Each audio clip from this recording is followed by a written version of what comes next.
Hi, working on a Jeep Grand Cherokee 4x4 V8. When you put it in drive and put it in reverse or back and forth, vice versa, or accelerating from a stop or coming to a stop, and it makes a big clunk in the rear end,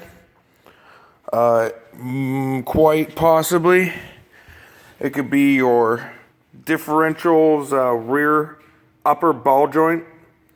Keeps it all in place. This one had a whole bunch of slack, so yeah, it was clunking real good. But I'll show you where this is in a second. But just so you know, on top of the ball joint, because you can't really get to this and see this because it's behind a frame piece. They call some upper suspension bar with 2 bushings in it. But the top of this is 10 millimeter. That's to hold the ball joint still. Well, you get your 21 millimeter combination wrench and put it on the nut, hold the top still, and then you can back off the nut.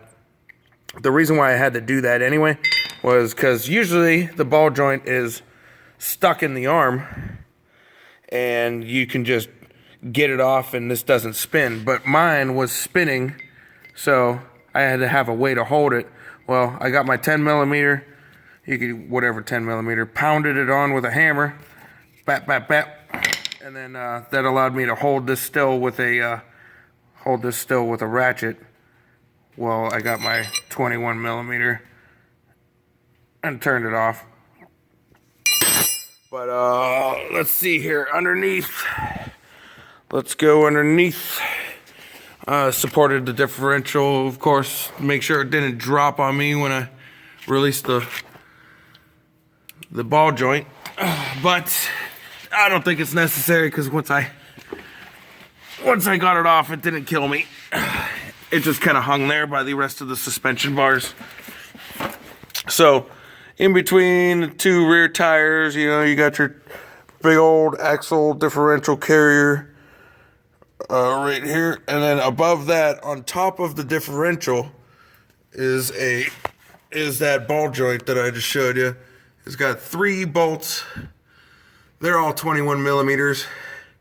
There's not a lot of room to work with up here, especially when you can't get the ball joint out. So I had to actually use combination wrenches with an extension on it to get those 3 out. But let me see what I'm looking at in the picture here. But basically this arm, or her,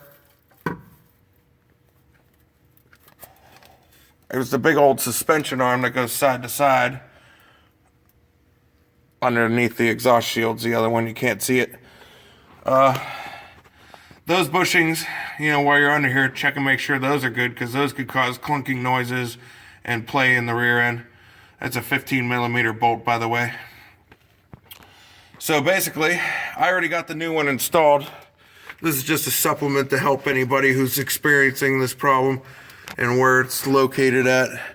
And then of course, I still have to put my my ball joint threaded portion up through the I don't know, you call it the Y frame or something, some kind of suspension, upper suspension that holds the drive shaft or drive axle in place.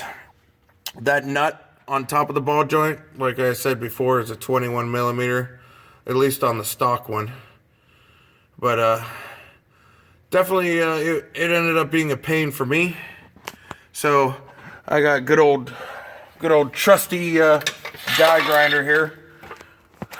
Good old trusty plug-in die grinder. And I cut that thing in 3 different pieces until I could finally get it out. So hope that helps somewhat. Got the sizes covered. Got where it is covered. Okay, nothing else to report. Tighten these all down like a mother. The ball joint itself has a grease fitting on the back and a cap for it. But when it comes in the box, it comes with some grease in it, but you're going to want to load that thing up with grease, or else it'll probably go bad in a year. And I gave it a good like 10 pumps until that rubber boot was starting to fill up with grease. And then cap it back off, tighten it back down, because that's all that grease fittings underneath this plate. And that should solve that. Thanks. Take care. Happy wrenching.